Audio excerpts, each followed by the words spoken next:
Welcome to this video lecture series on law in India. The series consists of 3 videos which will include an overview of the various elements of the current Indian legal system. We will also look at the historical background and cultural context, yet our main focus will be on classical Indian legal thinking and social philosophy.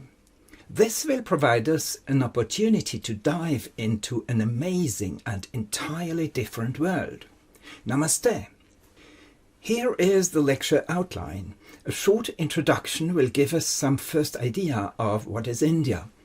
Next, we will discuss the characteristics of Indian history and the number of key events and developments that have deeply marked India and left their imprint on the Indian legal system. Against this background, we will take a look at the elements that make up the current legal system of the Republic of India. In the main part of this video lecture series, we will then concentrate on classical Indian legal thinking and social philosophy. Here we look at the cosmological and anthropological foundations, at the key concept of Dharma, and finally at the current crisis of the Indian caste society. So what is India? India has a population of over 1,350,000,000 people. It is about to overtake China as the world's most populous country. In terms of politics, India is frequently referred to as the biggest democracy of the world. It has a Western-style constitution and a Western-style political system. After having achieved independence from British colonial rule in 1947, Indian politics have been dominated for decades by the Congress Party, the Indian National Congress, which had played a central role in the long struggle for independence under the lead of Mahatma Gandhi. Yet currently, India is ruled by the Bharatiya Janata Party that is generally associated with a political ideology called Hindu nationalism. This has heightened tensions between India's different religious communities. India is home to a very diverse population. In India, you can find a stunning variety of communities, each with its distinctive religious and cultural backgrounds, as is beautifully illustrated by these photographs taken and assembled by New Zealand designer Meena Kadari. All major world religions are present in India. The vast majority of Indians, close to 80% of the overall population, are Hindus. Yet Hindus themselves are very diverse, splitting up into a wide variety of separate communities. The largest minority religion is Islam. Muslims represent between 14 and 15% of the overall population, which means that India has a Muslim minority population of around 200 million people. Other religious communities include Jains, Buddhists, Parsis, Sikhs, Christians of different denominations, and Jews. This diversity has given rise to India's immense cultural richness, which is reflected in the arts. India is home to many ancient and highly sophisticated artistic traditions, such as, to give you just one example, the famous Bharatanatyam dance style.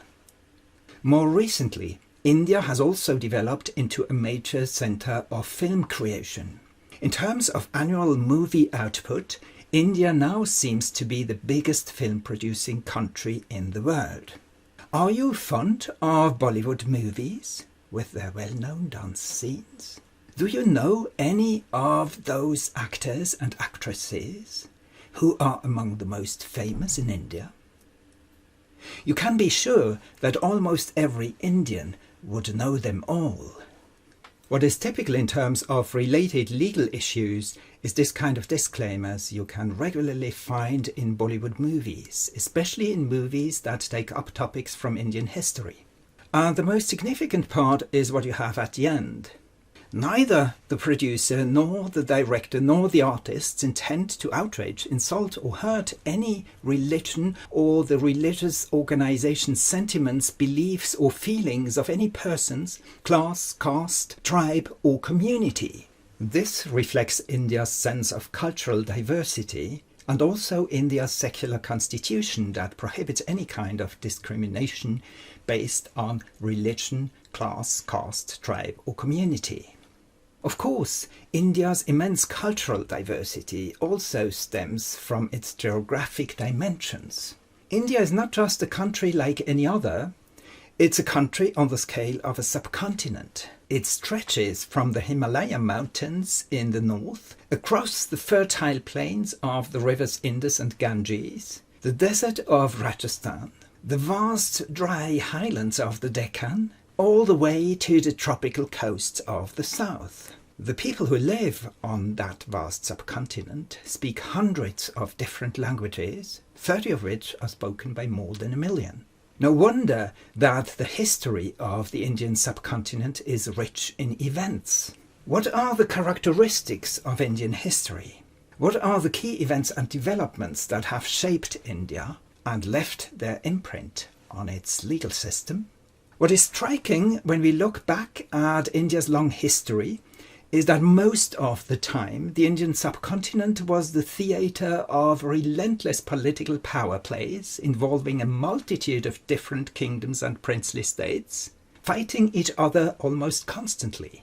Political unity was rare, even though occasionally larger empires had formed on the Indian subcontinent and disintegrated after some time, such as the Gupta Empire in the early centuries of the Christian era, the Delhi Sultanate in late medieval times, or the Mughal and the Maratha empires in early modern times, all of which had succeeded in uniting bigger parts of the subcontinent under a central government, at least for limited periods of time. But these were exceptions. Over most of its history, the subcontinent was split up into a multitude of kingdoms and princely states which were almost constantly engaged in rivalries and wars with each other. Political turmoil was the norm in Indian history, with one political intrigue and one military campaign following the other. Over centuries, the subcontinent was the playground for rulers and strategists who fought for supremacy or simply for survival, as illustrated in the game of chess. And it is no coincidence that the game of chess has been invented in India. Against this backdrop of almost constant political turmoil, it is all the more striking that Indian society has remained remarkably stable and deeply engaged in a flourishing cultural life for long periods of time. This stability of a social order rooted in Hinduism and based on an ancestral caste system is an astonishing historical fact. The stability of Hindu society has not been fundamentally affected by Muslim conquerors and rulers neither. Even though Muslim conquerors have entered the power play on the Indian subcontinent rather successfully from a military point of view, and occasionally have managed to control vast areas politically, their impact on Hindu society, and especially on the caste system, seems to have remained rather limited. A first Islamic presence on the subcontinent seems to have been established as early as the 7th century by merchants arriving from Arabia by sea. Later, there has been a long history of Muslim conquests and Muslim rule over most of the subcontinent. India became an integral part of the vast Islamic world, which for centuries was the leading civilization in the whole middle belt of the ancient world, spanning from West Africa and Islamic Spain to the Far East, today's Malaysia and Indonesia. The most prominent Muslim rulers in India were the Mughals, whose empire reached its heyday during the reign of Akbar the Great. In many ways, Emperor Akbar is remembered as an exemplary ruler who actively contributed to the mutual understanding between the different religious communities in his vast empire. On the picture, you can see Emperor Akbar holding an assembly of representatives of different faiths.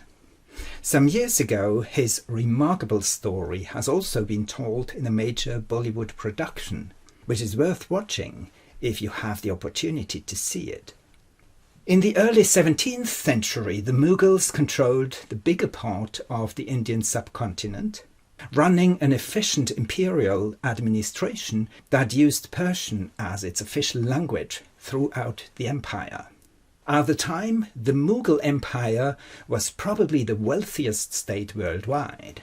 Its financial resources were enormous, and to a large extent they were dedicated to art, such as the construction of the famous Taj Mahal in Agra. In the 18th century, the Marathas succeeded in building a competing empire under Hindu leadership and gradually extending their control over vast territories. The Marathas effectively ended Mughal rule in most of India, securing their positions with large forts, such as the fort of Gwalior you can see in the upper part of the slide. However, in the meantime, the English had started their colonial project in India. At the beginning, they had been welcomed by the Mughals. Emperor Jahangir, Akbar's son, had granted them trade privileges in quite generous ways. Yet gradually, the English built their own network of strongholds and allies in India and began to extend their influence step by step. A turning point was the Battle of Plassey, fought by Colonel Robert Clive against the Mughal governor of Bengal, the Nawab of Bengal. Thanks to the betrayal of the Nawab's commander-in-chief, Mir Jafar, whom Clive had bribed, the British won that battle, which gave them direct control over all of Bengal. The driving force behind the colonization of India was a state-backed private trading company, the English East India Company, which had been founded in London in the year 1600. Yet following the Battle of Plassey, the English East India Company controlled more and more territories on the Indian subcontinent. It emerged as the most powerful player in Indian politics, seeking its advantage by concluding alliances with local kingdoms and princely states, offering them military assistance in return for trade privileges, participating in local wars, and in the process gradually taking more and more territories under direct company administration. As a result, India was turned into a colony run by a commercial company, in the manner of a commercial enterprise for roughly a century. Yet a major change came in the middle of the 19th century. The company rule of India, the so-called Company Raj, was brought to an end by a rebellion that broke out in 1857 among sepoys, Indian soldiers of the British forces in India. A rebellion that is commonly referred to by British writers as the Great Mutiny, and by Indian writers as the First War of Independence. Eventually, the British succeeded in brutally putting down the rebellion, but its outbreak was seen as a clear sign of the company's mismanagement of India, which is why the British Parliament in London took the decision to place India under direct British government rule by adopting the Government of India Act of 1858. This was the starting point for another 90 years of British colonial rule in India. In this phase of colonialism, the British governed India through a government-run colonial administration, the Indian Civil Service. While the top positions in the Indian Civil Service were held by British officials, the medium and lower ranks were filled with locally recruited Indians. Many Indians were also employed in the vast railway network that was built in that period across the subcontinent. And in order to prepare Indians for the service in their colonial administration and in colonial enterprises, English-style colleges and universities were established in India, leading the way for a modernization and westernization of the education system. Part of what the British took as their civilizing mission was also an effort to modernize India's legal order. Through legislation issued by the Parliament in London, the British introduced key elements of the English legal system in India, namely in the areas of contract law, criminal law and procedural law. The effects can still be seen today. Much of the current legal system of the Republic of India is still based on the English common law tradition. Overall, India has been under British colonial rule for about 200 years.